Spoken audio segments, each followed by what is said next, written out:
January 2018. Antifa calls for riot porn against Trump supporter Tom Brady.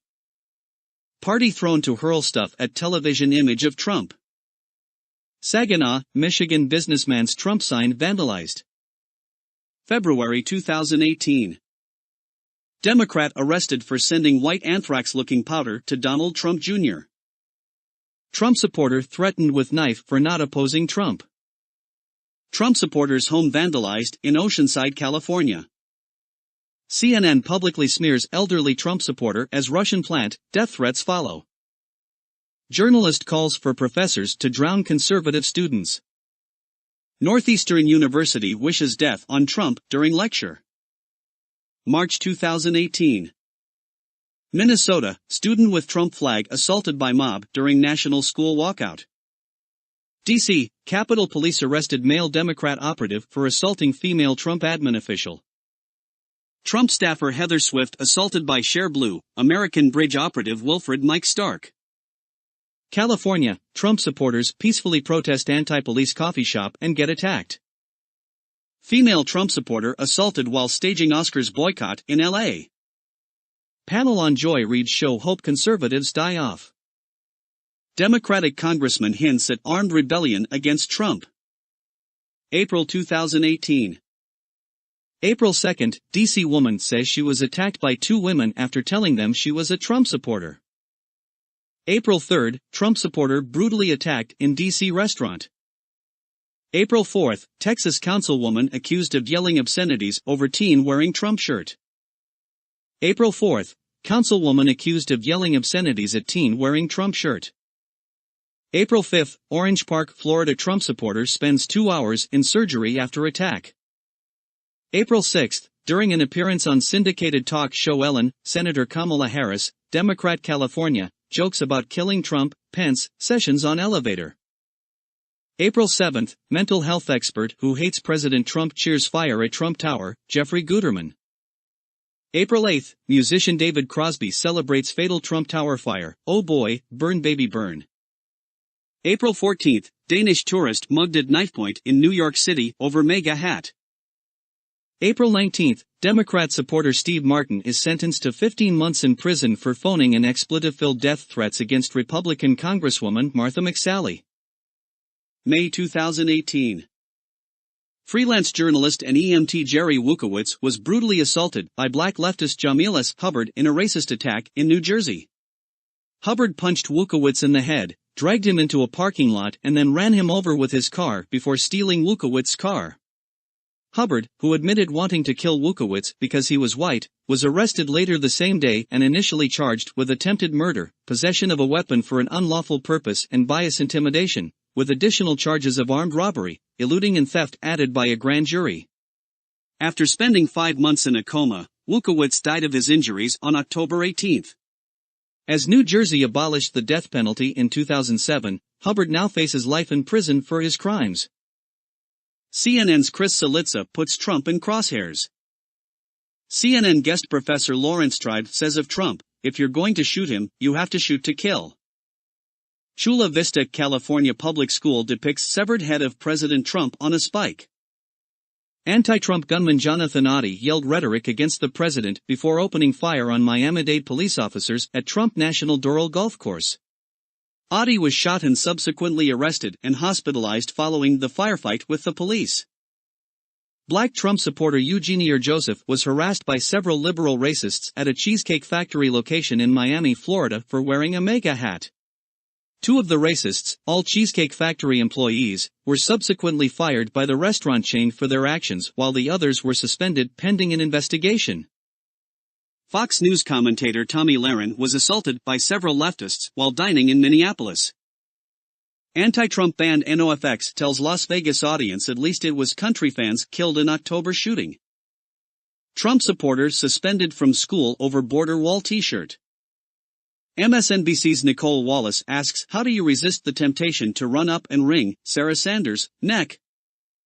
During a news conference, San Antonio Democrat official Tommy Calvert made a not-so-subtle threat to poison Republicans' food during debate on bid for 2020 RNC convention, which drew public criticism from Brad Parscale, President Trump's 2020 campaign manager. 14 threats reported against EPA Chief Scott Pruitt. Republican congressmen, along with one Democrat congresswoman, faced online death threats from anti-Trump liberal resistance.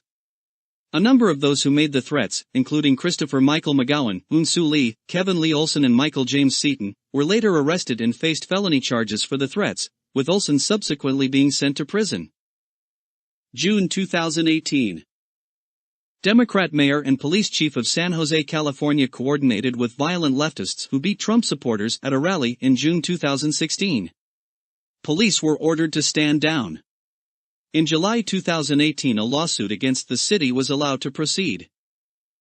A Democratic socialist mob stalked and harassed Secretary of Homeland Security Kirstjen Nielsen. Nancy Pelosi wonders why there aren't uprisings across the nation. Maybe there will be. Prominent San Diego attorney Benjamin Israel Siminu violently attacked an elderly veteran without provocation at anti-ICE rally in San Diego, then cowardly ran away before being tackled and arrested by sheriff's deputies. Siminu was subsequently arraigned on felony charges for the attack. California man accused of threatening to kill FCC Chairman Ajit Pai's children. Reuters journalist Rob Cox lied about Maryland mass shooter Jared Ramos being a Trump supporter in a Twitter post. Cox claimed Trump has blood on his hands for the murders of 5 journalists at the offices of the Capital newspaper in Annapolis, Maryland. Cox was forced to delete the tweet after coming under criticism for it. After a CNN appearance, Amy Kramer, co-chair of Women for Trump, received death threats via voicemail from unhinged leftists. After Kramer commented about the threats on Twitter, CNN political analyst April Ryan responded by calling her a liar and a hater, which drew heavy criticism against Ryan for the tweet. Burned animal carcass left on Trump staffer's porch. Florida Attorney General Pam Bondi was assaulted and spit on by left-wing activists while viewing a film about PBS's Mr. Rogers' Neighborhood. Patrick Dussault, a liberal comedy writer for Canada's state broadcaster the Canadian Broadcasting Corporation, CBC, threatened Chloe Trump, the 4-year-old daughter of Donald Trump Jr., with violence on a Twitter post. Conservative actor James Woods found the threatening tweet and sent it to Trump Jr. and the Secret Service, while Dussault later made a hollow apology and made dismissive excuses about the tweet, claiming it to be humor. Florida man accused of threatening to kill Representative Brian Mast, Republican Florida, a U.S. combat veteran, and his children in a series of nearly 500 calls to his office. Central Pennsylvania man accused of threatening to kill President Trump and other officials. After refusing to serve Sarah Sanders and the family, the restaurant owner then organized a mob to harass Sanders' family at a nearby restaurant. Actor Peter Fonda calls for a mob to kidnap President Trump's 11-year-old son Barron and throw him in a cage with pedophiles. Fonda calls for a mob to sexually humiliate and abuse Sarah Sanders and Department of Homeland Security Secretary Kirstjen Nielsen. Nancy Sinatra praises Peter Fonda for his tweets. Professor Sam Levine of New York University illegally created a database that doxed 1,595 ICE employees. The Antifa terrorist organization used the database and spread it to their followers on Twitter. A leftist mob threatened Senator Mitch McConnell and his wife, Secretary of Transportation Elaine Chao at Georgetown University. CNN contributor Simone Sanders attacks those on the right calling for civility. A New Yorker fact-checker publicly, and falsely, accused a disabled war veteran who works for ICE of being a Nazi. A Jewish Trump supporter was aggressively confronted and viciously assaulted by a liberal racist at a Kathy Griffin show in San Francisco. The attacker, who was caught on video, was arrested for the assault. July 2018.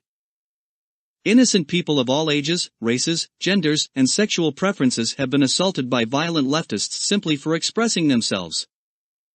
A man threatened to chop up Senator Rand Paul and his family with an axe in a phone call to Paul's office in Bowling Green, Kentucky. The man was later arrested and charged by Capitol Police. Senior Democrat Party leader Maxine Waters called for mob violence against the Trump administration. In response, Judicial Watch President Tom Fitton called for Waters to be investigated and possibly expelled from the House of Representatives for violating House ethics rules by her words and actions. Washington Post reporter publicly calls on mobs to give Trump officials a life sentence of harassment. Angry Democratic Socialist mob stalks Mitch McConnell again. The Nebraska GOP headquarters was attacked by Open Borders activists who smashed windows and spray-painted "Abolish ICE." CNN analyst Mark Lamont Hill justifies violence against Trump supporters. A woman at a party in Martha's Vineyard, Massachusetts threatened to stab Alan Dershowitz in the heart for his refusal to support impeachment of President Trump. In San Antonio, Texas, 30-year-old Kino Jimenez assaulted a 15-year-old boy for wearing a MAGA hat, throwing a drink in the boy's face and stealing his hat. Jimenez was subsequently fired from his job at a San Antonio bar and arrested by local police after video of the incident was posted online by the mother of one of the boys in the video. In New York, a man threatened to kill supporters of Trump and Representative Lee Zeldin outside campaign office. In Boynton Beach, Florida, homeowner Jeff Good was attacked and assaulted by an unhinged leftist over a President Trump flag in a yard. Black Lives Matter activist Emily Egelund called for assassination of a Supreme Court justice in a tweet she subsequently deleted after it went viral. That same tweet was saved via screenshot and reposted by Daily Wire reporter Ryan Saavedra to expose Egelund's threat. Abolish ICE protesters call police the N-word. Fox News reporter harassed, threatened and forced to leave Supreme Court by leftist mob. Trump senior aide Kellyanne Conway harassed in grocery store. Anti-Trump activists vandalize New York DHS office. Liberal anti-Semites harass Jared Kushner and Ivanka Trump outside their home. 76-year-old man assaulted by anti-Trump thugs in San Diego. In London, pro-Trump counter-protesters were hit with abuse and violence. Left-wing Antifa terrorists attacked peaceful Tommy Robinson supporters in San Francisco. EPA head Scott Pruitt was harassed at a Washington, D.C. restaurant by liberal teacher Kristen Mink, who used her 2-year-old son, who she brought along with her, as her prop in her confrontation. Founder of #Walkaway campaign Brandon Straka was refused service by a clerk at a camera store. The store's management later apologized for the incident on its Twitter account. Left-wing Catholic reporter for the questionably Catholic publication National Catholic Register Michael Sean Winters calls for sending Trump supporters to the guillotine. Memphis native Sherry Hopper, the aunt of a cancer survivor, was harassed with online hate attacks, including ludicrous accusations against her of being a Russian bot, for thanking Eric Trump for $16 million in St. Jude support. Representative Steve Cohen called for a military coup against Trump. Unindicted conspirator James Comey says patriots have to stand up to Trump. Facebook defends calls to shoot Republican congressman. Antifa terrorists attacked a Patriot prayer rally in Portland and falsely accused the pro-Trump group of engaging in violence and hatred, behavior which Antifa itself engaged in at the event. Several of the Antifa attackers were later arrested for disorderly conduct. Abolish ICE activists behead an effigy of President Trump with a guillotine. Michelle Wolf compared ICE to violent radical Islamic terrorists. Left-wing anti-American Maxine Waters supporters burn an American flag, Iran style. Seattle teenager Ashton Hess was attacked and spat upon by 2 leftists simply for wearing a MAGA hat. Antifa terrorists threaten Mike Cernovich's children.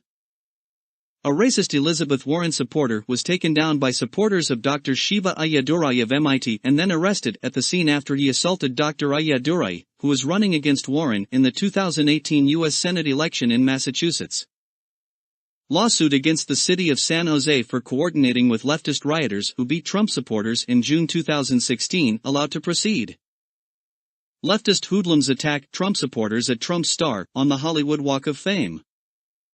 Anti-ICE protesters in Portland, Oregon, emboldened by a stand-down order against local police by Democrat Mayor Ted Wheeler, violently protested in the city and threatened to kill the daughter of the owners of a mom-and-pop food truck that serves ICE agents, while police refused to respond to 911 requests for assistance to protect ICE agents attacked and threatened by the anti-ICE mob.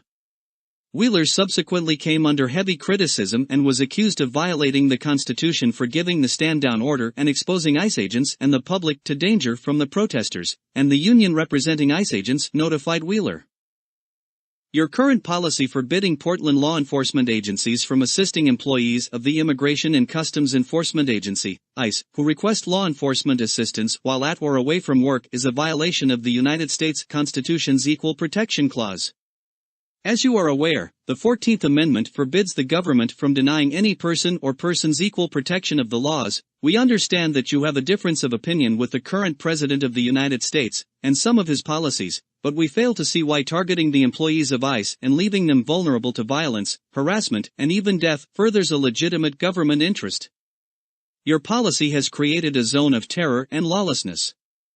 We ask that you end your policy of not responding to calls for police services from ICE employees immediately. August 2018. More blood in the streets at ongoing Portland, Oregon Antifa riots.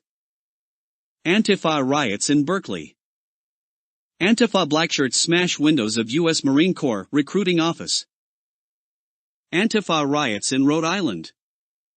Cowardly Antifa racists attacked and beat Sikh Republican Surjit Mali in Sacramento, California.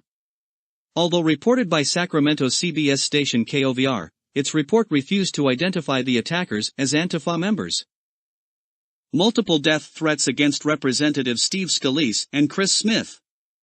Among those subsequently arrested for making the online threats were Democrat supporters Carlos Bayon and DeReal Finklin.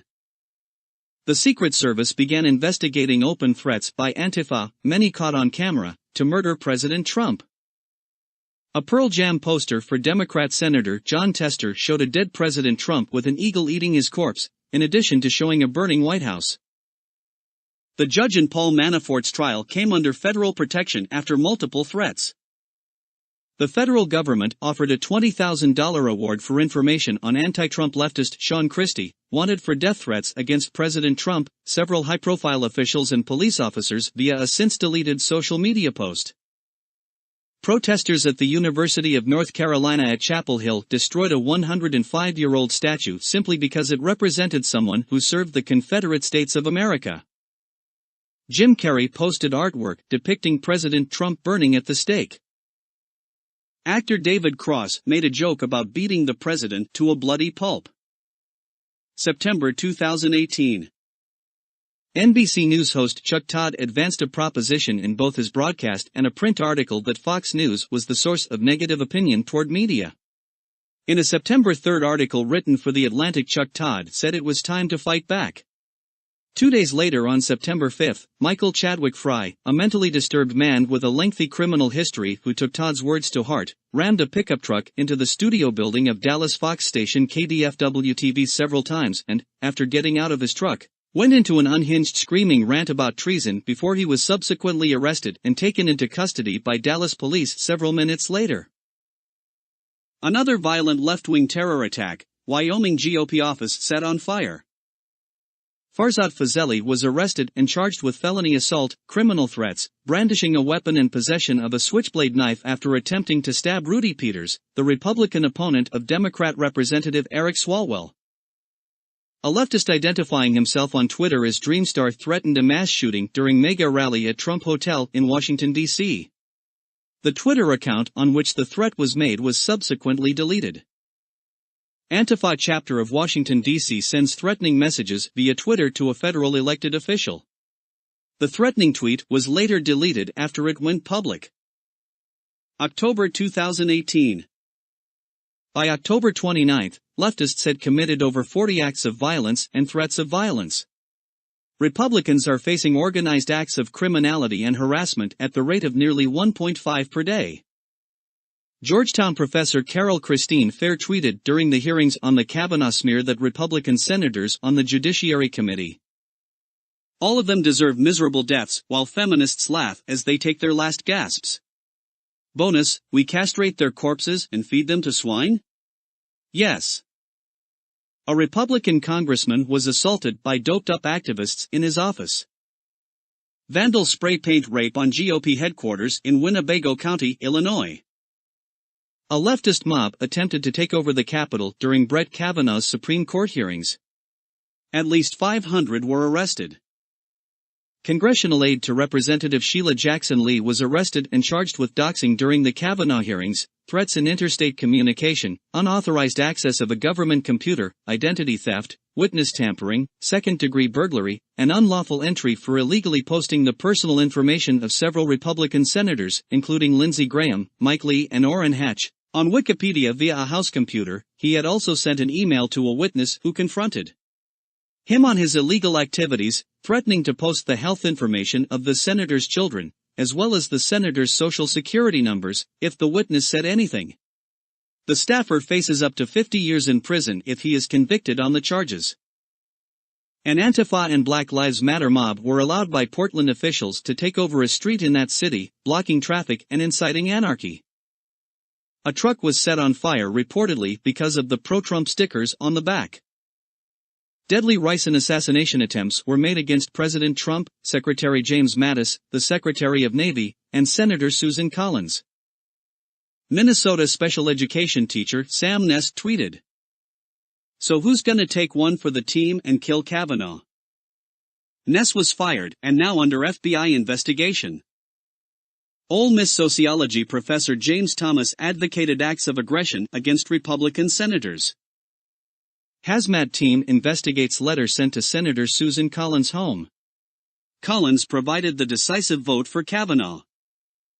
Long Island native arrested for death threats against two senators who supported Brett Kavanaugh. Susan Rice's son John David Rice Cameron, president of the Stanford College Republicans, was violently assaulted by an unhinged leftist at Stanford University. Hillary Clinton openly committed to mass violence. Eric Holder, the only U.S. Attorney General ever held in contempt of Congress, called for violence. Antifa attacks GOP headquarters in New York City, warns this is merely the beginning. Antifa goons jump a black man in New York. Leftist mob riots in Portland, Oregon continue into the second week. The city's mayor defended his own decision to let Antifa block traffic and harass drivers and to block the police from intervening. Deranged left-winger chased and assaulted a campaign canvasser for Republican congressional candidate Justin Fareed. Antifa rioters attack Patriot Prayer Group, again. Pro-life protester assaulted by pro-abortionist. Vermont State House Republican candidate Desiree Morin received rape and death threats in an anonymous letter. The letter reads, "My comrades will kill you and the Constitution. Socialism is here." Open season for Republican death in Vermont. Minnesota State House Republican candidate Shane Mekeland suffered a concussion in a politically motivated attack by violent leftist. Minnesota Republican State Representative Sarah Anderson assaulted by left-wing anarchist. Soros goon arrested for violent assault on female Republican gubernatorial campaign manager in Nevada. The paid thug also is employed by David Brock. On the streets of Brooklyn, an Hasidic Jew walking to his synagogue was viciously beaten by a radical. Racist Democrat mob target an interracial couple. Leftist bigots assault a homosexual journalist covering Florida Democrat gubernatorial candidate Andrew Gillum rally. Liberal racist assaults black man at Starbucks. Heeding the call to incivility, a large rock was thrown through the window of Republican Majority Leader Kevin McCarthy's district office. Tennessee restaurant owner and staff received death threats after hosting event for Republican Senate candidate Marsha Blackburn. Invoking the words of Timothy McVeigh, Democrat leader Nancy Pelosi threatens dissenters if Marxists take over the U.S. House of Representatives. If there's collateral damage, so be it. Miami Republican Representative Carlos Curbelo received a death threat. A crazed Trump hater killed 11 worshippers in a conservative Jewish synagogue in Pittsburgh. DCCC Chairman Benny Ray Lujan refused to condemn liberal anti-Semitic hate speech on Meet the Press. Violent protesters disrupt Marsha Blackburn rally in Nashville. South Daytona, Florida Republican's office shot up by gunfire. Rabbi receives hate mail after welcoming President Trump to the Tree of Life synagogue. Antifa protester Steve Wilson was fired from his job as a tech specialist after he was caught and identified on camera viciously and profanely harassing the widow of a NYPD officer who was killed on September 11 and trivializing the officer's death, then ran away cowardly when a member of the Patriot Prayer Group, who was also the widow's son, chased Wilson off during an Antifa attack on a conservative pro-police march in Portland, Oregon on October 13. November 2018. Former Obama campaign worker and queer man arrested for painting "Kill All Jews" on a synagogue. Trump impersonator Alec Baldwin arrested for violent assault. Hollywood actresses Tara Strong and Rena Sofer recorded themselves verbally and racially harassing an Uber driver, who is also a legal immigrant, naturalized citizen, and Donald Trump supporter, and threatening him with being fired as he drove them to Democrat congressional candidate Harley Ruta's campaign office. Strong, portraying herself and Sofer as the victims in the incident, falsely accused the driver of screaming and yelling at them and of driving erratically in a Twitter post which has since been taken down. She also ranted about the driver and falsely claimed he attempted to kill her and Sofer in another tweet directed at Trump that drew heavy criticism against her for her lies. And after Strong posted an edited version of the recorded exchange but left out selected parts of the video, which she later conveniently took down after being contacted by Uber support, she drew more criticism and callouts from posters who demanded that she post the complete unedited video, pointing out that she had something to hide by posting only the edited video and then deleting it. Fascist Antifa mob, organized by the far-left group Smash Racism DC, try to break into Tucker Carlson's house while his wife and family are home. The incident is being labeled and investigated as a hate crime by DC police. Trump supporter, who was wearing a MAGA hat while campaigning during the midterms, suffered a broken ankle in 4 places when he was cowardly attacked from behind by a deranged leftist in Arizona. The attacker was subdued by bystanders and was then arrested for robbery and has other charges pending, while Sparks had to undergo surgery to repair his damaged ankle. An Antifa member was arrested in Portland for punching and spitting on conservative activists taking part in a rally in that city. Charges filed against the leftist also included harassment, disorderly conduct, and interfering with a police officer. December 2018. Democrat lawmaker threatens to kill family of Republican legislator during Illinois legislative debate. An 11-year-old boy who happened to have the last name of Trump changed his last name because he was being bullied and harassed because of it.